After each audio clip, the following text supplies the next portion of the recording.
There was a player whose own mother didn't even want him to come into this world, but that decision would go on to become the biggest mistake of her life. Today, that same child is the highest goal scorer in football history, the highest earning athlete on the planet. So the question is, how does a child who was almost rejected before he was even born grow up to become this big? And what was the one thing that made him come back stronger every single time he fell? Today, we're going to fully decode the life of Cristiano Ronaldo, his mindset, and the fights he never let anyone see. Let's begin. On a small island in Portugal called Madeira, there's a house where Dolores and José Dinis Aveira live. José works as a kitman at a local football club, washing jerseys, polishing boots. The house is so small that the entire family sleeps in a single room. The couple already has 3 children, and money is so tight that every new child simply means one more mouth to feed. When Dolores finds out she's pregnant again, she's terrified. So terrified that she goes to a doctor to ask if she can end the pregnancy. She has no money, her house is tiny, and another child feels like a burden she simply can't afford. But one day, for some reason, she changes her mind, and on February 5th, 1985, the child her own mother almost didn't want is born, Cristiano Ronaldo dos Santos Aveiro. Now the question is, what kind of childhood does a boy have when his own mother almost gave him up before he was born? The early years are simple. There's barely any food at home, no toys, but there's one thing Ronaldo always has: a football. At 6 years old, Ronaldo chases a ball through the alley outside his house until it gets dark. His mother remembers he'd go hungry some nights, but he'd never let go of that ball. By age 8, it's clear Ronaldo is different from the other kids. He plays with boys older than him, and beats them too. Local coaches start calling him the boy who never stops, because even after practice ends, he stays behind, training alone. But as Ronaldo grows older, his problems grow with him. He becomes so disruptive at school that teachers can't handle him. At 14, he loses his temper in class one day and throws a chair at his teacher. The result? He's permanently expelled. Now he has only one road left. If football doesn't work out, nothing does. At 12, Ronaldo earns a spot in Sporting Lisbon's academy, but that means leaving his entire home, his mother, his friends. A 12-year-old boy, alone, hundreds of kilometers from his family. The kids in the hostel mock his accent, mock where he comes from. At night, he cries alone in bed, missing his mother. Then comes the moment that could have ended everything. At 15, doctors find a problem in Ronaldo's heart, tachycardia, meaning his heart beats several times faster than normal. The doctors don't sugarcoat it. Without surgery, it's not just his career at risk, it's his life. Now think about it. A boy who only exists because his mother changed her mind. A boy who gave up his home and his family for football. Is his dream about to end right here? The surgery happens. It's successful. And the moment Ronaldo wakes up, his first question is, when can I get back to training? This is where Ronaldo's real strategy begins. While other 16 and 17-year-olds are out partying at night, Ronaldo stays back in his room, training his weak foot for hours. Coaches remember him staying on the pitch alone with the ball, even after the stadium lights had been switched off. His logic is simple. Someone else might be more talented than him, but no one is going to outwork him. It sounds like a small decision, but it's the exact decision that becomes the foundation of everything that follows. In 2003, at just 18 years old, Manchester United signed Ronaldo for £12.24 million,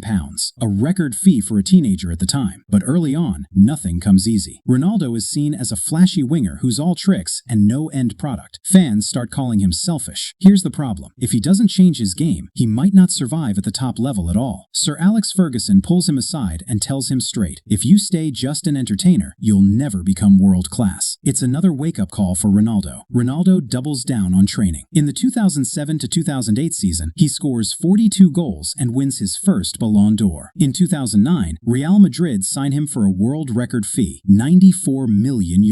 Now he optimizes his body to the point where his body fat percentage drops below the average for professional athletes. With Real Madrid, he wins 4 Champions League titles and scores more than 450 goals. But behind all this success, there's a pain hiding underneath. In 2005, his father Jose dies from alcohol addiction, and Ronaldo is in England at the time, not by his father's side in his final days. That guilt stays with him forever. Then comes 2016, the Euro Cup final. Portugal versus France. The match is only 25 minutes old when Ronaldo suffers a knee injury and is carried off the pitch on a stretcher, in tears. Now the question is, the man who's been his team's biggest weapon his entire career, what happens to the team when he can't even be on the field? Despite his own injury, Ronaldo coaches and motivates his team from the sideline, and Portugal wins that match in extra time, without their biggest player ever stepping back on the pitch. Every time people say his time is over, Ronaldo proves them wrong through his body and discipline. At 33, he joins Juventus and still dominates. Every new club, every fresh wave of criticism. Every "he's finished now," he comes back. Today, in the final stretch of his career, Cristiano Ronaldo is the highest international goal scorer in history, the highest career goal scorer in football, and the highest earning athlete in the world. He still wakes up early, still follows a strict diet, still trains like the boy his own mother almost didn't want in this world. And that's the real lesson in all of this. Ronaldo had talent, but talent was never his real power. His real power was the fight he put up against every hardship, every rejection, every bit of pain. Every time the world told him, "You can't," he made himself so disciplined that can't simply stopped being an option. Ronaldo's life shows us something most people never stop to think about. His biggest life lessons aren't locked away in some documentary. They're sitting on bookshelves, waiting for you to actually open them. In an age of endless distraction, where your attention gets pulled in 10 directions before you even finish a single thought, real success and real happiness don't come to the people who scroll the most. They come to the people who still choose to sit down and learn. That's exactly why I'm putting 3 books below in the description. I'm not going to walk you through them here. You can go check them out for yourself right after this video. These aren't random picks. They're the same books that shaped the kind of discipline and mindset we just talked about in Ronaldo's story. Here's the thing. You can keep watching motivational videos every week and feel inspired for 5 minutes. Or you can actually own the ideas that create that discipline in the first place. That difference is sitting in the description right now, 1 click away. If you feel like the odds are stacked against you, remember Ronaldo's journey. Because a fight is never won with talent. It's always won with discipline. If you enjoyed this video, hit like and let me know in the comments which part of this story hit you the hardest. Subscribe to the channel for more stories like this. I'll see you in the next video. Bye.